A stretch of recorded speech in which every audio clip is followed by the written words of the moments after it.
Teacher William. This is Teacher Laika. This is Teacher Hazel. This is Teacher Aya. This is Teacher Dot. And Welcome to the study house number 16.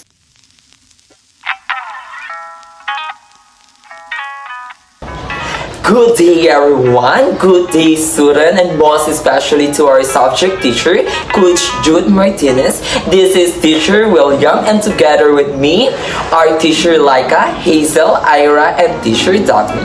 Welcome to the Study Hub 6, where every day is a new beginning of learning.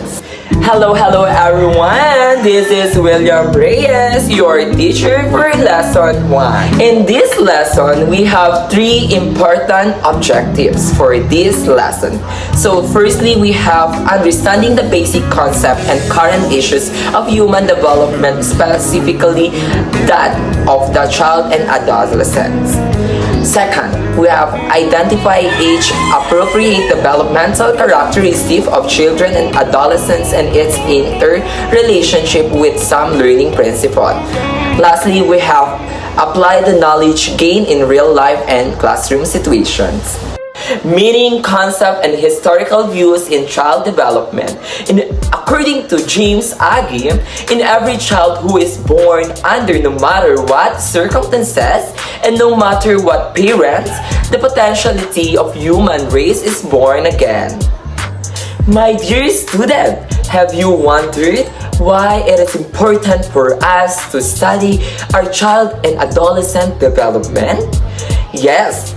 Understanding child and adolescents' development is essential for educators and parents to effectively guide and support our young individuals. Development is a continued process influenced by both genetic, hereditary factors and environmental, learned by experience.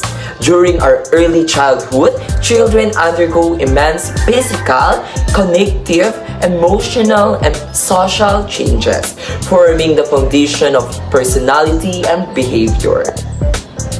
Students, here are the following key points why it is important for us, students and teachers, to study about child and adolescents' development.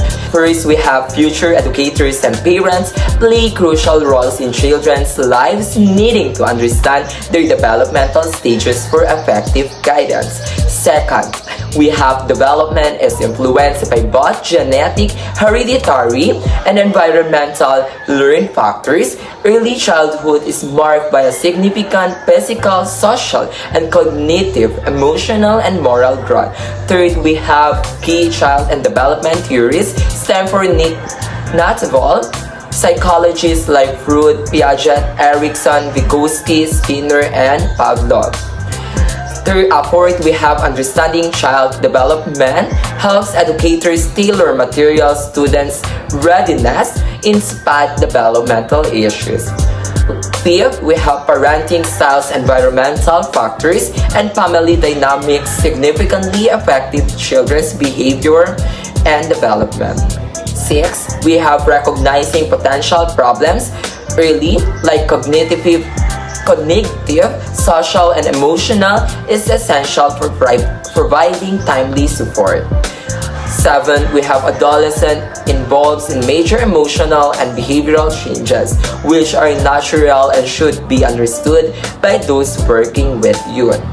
Lastly, we have understanding these stages can make educators and parents more empathetic and effective in guiding the next generation.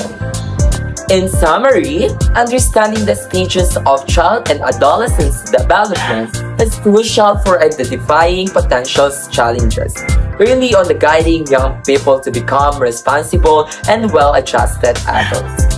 This knowledge helps educators and parents foster a more empathetic and supportive environment for the next generation. Moving on for the story of Jeffrey Dahmer and Alice Walker. Jeffrey Dahmer experienced a troubled childhood with neglect, emotional abuse, and early trauma. Yet his violent actions as an adult are not typically of those with similar childhoods. Here are the key points in order for us to understand the story of Jeffrey Dahmer. the troubled childhood with parental conflict and neglect, sexually abused at age 8, and lastly, we have, despite childhood struggles, he committed violent crimes as an adult.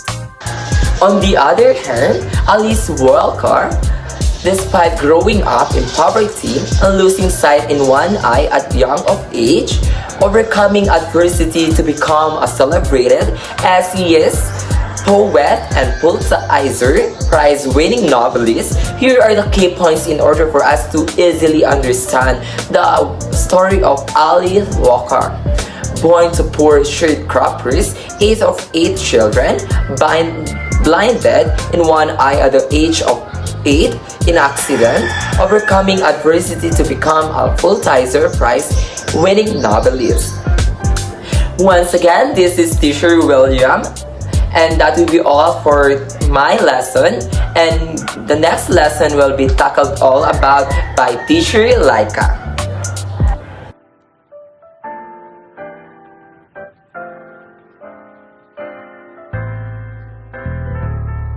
Good day to each and everyone. My name is Rita Mercado, and I will be your teacher Laika for Study Group 6. So we will be discussed for today is about historical views of childhood. Did you know that philosophers have long debated on children's nature and their proper upbringing with influential views focusing on original sin, tabula rasa, and innate goodness? We will start from the original sin view. During the Middle Ages, the original sin view advocated for children to be raised as sinners, aiming to provide salvation through child rearing. While John Locke's tabula rasa view in 17th century persists that children are not innately bad, but rather they are just a blank tablet, shaped by childhood experiences, emphasizing parental involvement in shaping adult characteristics. Jean-Jacques Rousseau, innate goodness view, in 18th century, asserts that children are inherently good, and caregivers should allow them to grow naturally without supervision or constraint. That is the three views of historical childhood. We have the original sin view, tabula rasa view, and the Jean-Jacques Rousseau, or the innate goodness view. Our understanding of children has evolved, emphasizing their unique experiences and skills. Modern approaches focus on identifying the skills in their responses to new life tasks, incorporating various theories to support our understanding. Current concerns about today's children. In our daily news and articles focused on children's welfare, with research revealing significant implications for understanding and improving their lives, it's crucial to provide current coverage of modern concerns of today's children.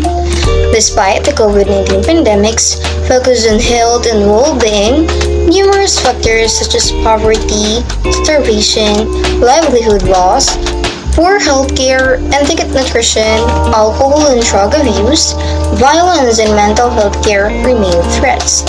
Education is crucial for children's life, involving various sources such as home, parents, peers, school, and the internet. Technology has made learning easier, but it can also negatively impact learning styles. Online classes and modules can be stressful for our children and parents with limited access to technology and literacy. The adoption of the new normal may take time to see significant changes. That will be all for my topic. Let's welcome Teacher Hazel for another discussion. Thank you for that, Teacher Laika. And once again, hello my fellow students, and for today's lesson, we are going to tackle about social policy. But before anything else, let us first define social policy.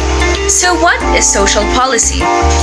Social policy refers to the national government's actions aimed at promoting the welfare of its citizens, with a focus on children's welfare shaped by the political system. So now that we have a clear definition of social policy, let us now proceed to the specific examples of it, which are three. So some specific examples of social policy include the following. Number one, we have the K-12 education system. A program under the Department of Education aiming to enhance the learners' basic skills, improve employability, and produce competent citizens. The Philippines was one of the last countries to adopt this 12-year system. For the second one, we have the Bayanihan to Heal as One Act, or Republic Act number 11469. It is a law enacted in March 2020 granting the President additional powers to combat the COVID-19 pandemic in the Philippines. And lastly, we have the Republic Act 9262. It defines violence against women and their children, creating legal protections for vulnerable groups. So now, let us proceed to the social policies made by the former President Rodrigo Roa Duterte. Some notable social policies under Duterte include the following. Republic Act 0931, or Universal Access to Quality Tertiary Education Act. Signed into law in August 2017, this law provides free tuition and other fees for students in public universities and colleges. Republic Act 11223, or Universal Healthcare Act. Enacted in February 2019, it aims to provide all Filipino citizens with access to affordable, quality health services through the automatic enrollment of citizens into the National Health Insurance Program. Third, we have the 1986 People Power Revolution, a series of popular demonstrations in Manila that led to the end of Ferdinand Marcos's authoritarian regime and paved the way for democratic reforms in the Philippines. Next, we have the Philippine Constitution of 1987. It mandates the highest budgetary allocation for education and requires the establishment of free public elementary and high school education systems. Next, we have the 10351, or Sin Tax Reform Law. Passed in December 2012, this law increases excise taxes on alcohol and tobacco, with 80% of the revenue used to fund health insurance for indigents. Republic Act 995, or Expanded Senior Citizens Act. Signed in July 2009, this law provides a monthly social pension for indigent senior citizens, expanding the benefits of non-contributory pension system. We have Republic Act 113-110, or Pantawid Pamilyang Pilipino Program, or 4Ps Act. Enacted in April 2019, the 4Ps law institutionalizes the Conditional Cash Transfer Program, which provides financial assistance to poor families to improve health, nutrition, and education outcomes. We also have Republic Act 10963, or Tax Reform for Acceleration and Inclusion Act, or TRAIN. Passed in December 2017, this tax reform law adjusts income tax rates, simplifies the tax system, and generates revenue for government programs aimed at poverty reduction and infrastructure development. So there is concern that these reforms are insufficient to protect children's welfare effectively. However, there is hope for improved policy outcomes in the future. So, to put it simply, social policies are designed to create a more equitable and just society by addressing social problems and improving the quality of life for all citizens. Examples of social policy include education, healthcare, and housing, just to name a few. So to summarize this whole topic, social policy refers to government programs and initiatives aimed at addressing social issues and improving the well-being of individuals and communities. While progress has been made in addressing social issues in the Philippines, there are still significant challenges to overcome, such as poverty, inequality, and lack of access to essential services. The government continues to work on developing and implementing effective social policies to improve the lives of Filipinos. That will be all, and thank you for tuning in. The next topic for development and process periods will be discussed by teacher Ira Baglis. Thank you. Teacher Hazel. Again, my name is Teacher Ira, and I will discuss about the developmental processes and play. Each of us develop in a certain ways like other individuals. Yet most of the time, our focus is directed to an individual's uniqueness. However, Sun Talk 2002, who is an expert on lifespan development, suggests the following idea about human development. First, we have the development is lifelong, which means it does not end in adulthood. Next is development is plastic. So plasticity refers to the potential for change. There are no such thing as I am too old for that. So even if aging is associated with declines in certain intellectual abilities, these declines can be prevented or reduced. It can be improved through training, such as training adults on technology. Next is that development is multidimensional. So, when we say development is multidimensional, developing consists of biological, cognitive, and socio-emotional dimensions. So, when we say biological, it refers to produces changes in an individual's body. Genes are inherited from parents. The development of the brain, height, weight, motor skills, and hormonal changes of puberty reflect the role of the biological process in development. It's the cognitive process. When we say cognitive process, it refers to the changes in the individual's thoughts, intelligence, and language. The task of putting together or a two-word sentence, memorizing a poem, solving a math problem, all involves cognitive process. And how about social emotional process? So when we say a social emotional process, it involves changes in an individual's relationships with other people, changes in emotions, and changes in personality. For example, a girl's development of assertiveness. So it involves social emotional process. So next is the development is relatively orderly. So during infancy, the greatest growth is always occurring at the top is the head, and with physical growth in size and weight. So the future differentiation gradual work on its way down from top to bottom. So next is the development takes place gradually. So it takes years to mature, and that's the way of nature. While some developments occur in the flash of insights, more often it takes weeks, months, years for a person to undergo changes that result to a display of characteristics. Next, development is contextual. So when we say development is contextual, individuals respond to and act on context. So this context include the individual's biological makeup, physical, environmental, cognitive process, historical, and cultural context. And lastly, development involves growth, maintenance, and regulation.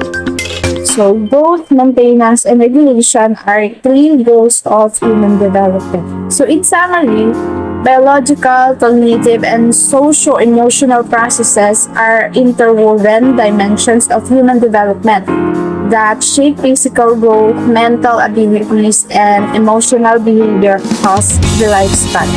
So that's all for the developmental processes and periods. And the next topic will be discussed by teacher Daphne. Thank you so much, Teacher Ira. Hello again, students. I am Teacher Daph, and for subtopic 5, I'm going to discuss to you about the periods of development and the developmental issues. Human development is a complex and dynamic process characterized by distinct periods, marked by specific developmental milestones and potential challenges. These periods often refer to as stages of development that are broadly categorized as follows. Parental period, conception, birth, 9 months.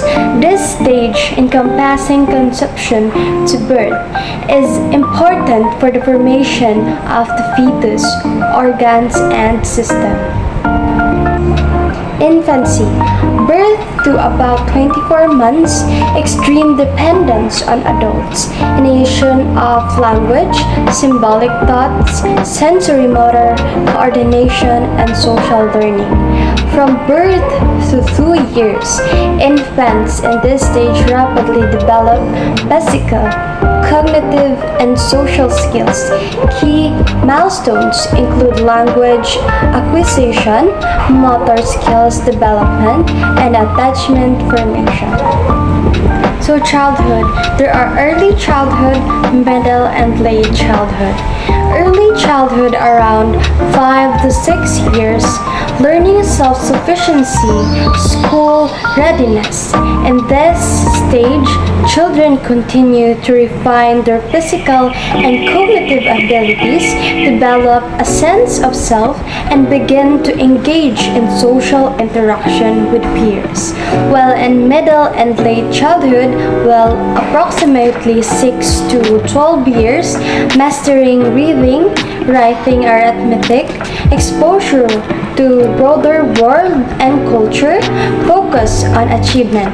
In this stage, from ages to 6 to 12, focuses on academic learning, social development, and development of self-esteem. Adolescence, early, middle, late. Transitional phase from this period, childhood to adulthood, 13 to approximately 24 years old, rapid physical changes develop of sexual characteristic and identity crisis.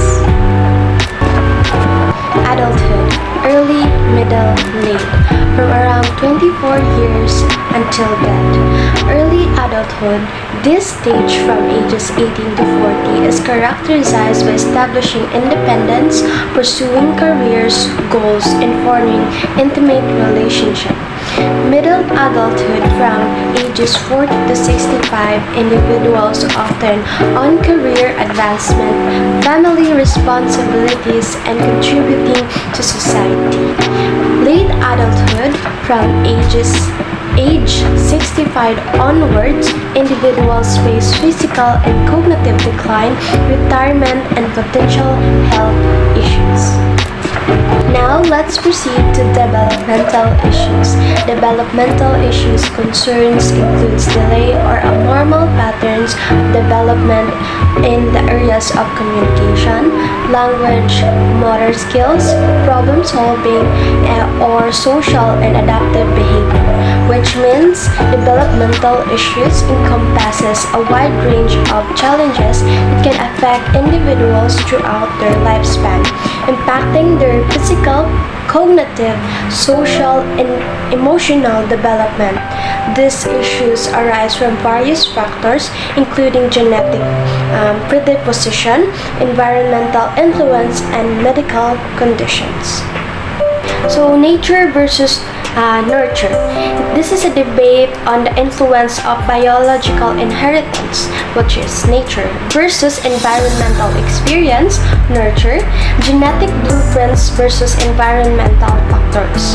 So, nature refers to largely to our genetics. It includes the genes we are born with and other hereditary factors that can impact our personality, is form and influence the way that we develop from childhood to adulthood. So, nurture, it encompasses the environmental factors that impact who we are.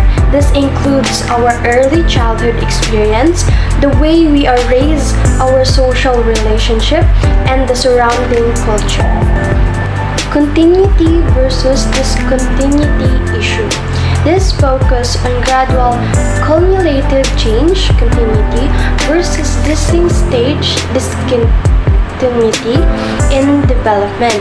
Continuity is interpreted as the succession of the process of human development and the formation of individual characteristics. For example, the development of behavior that appears discrete or disordered at execution level occurs that processes are themselves continuous and ordered.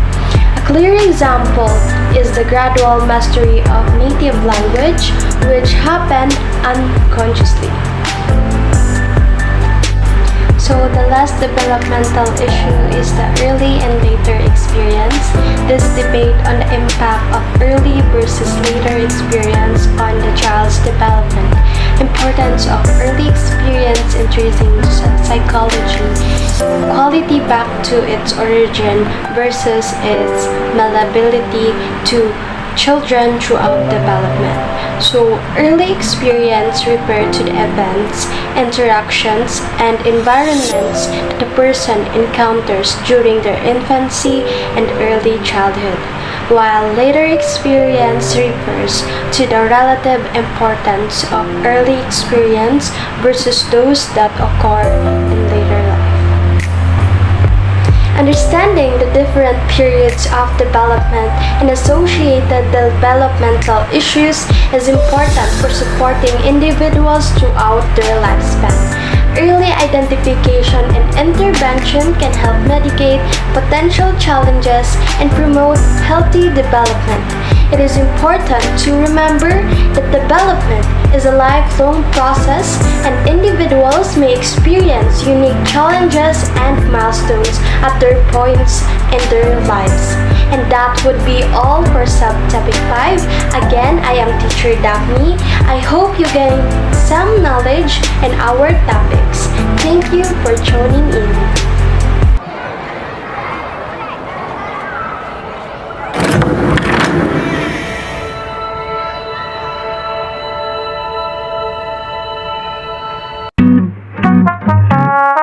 Thank you.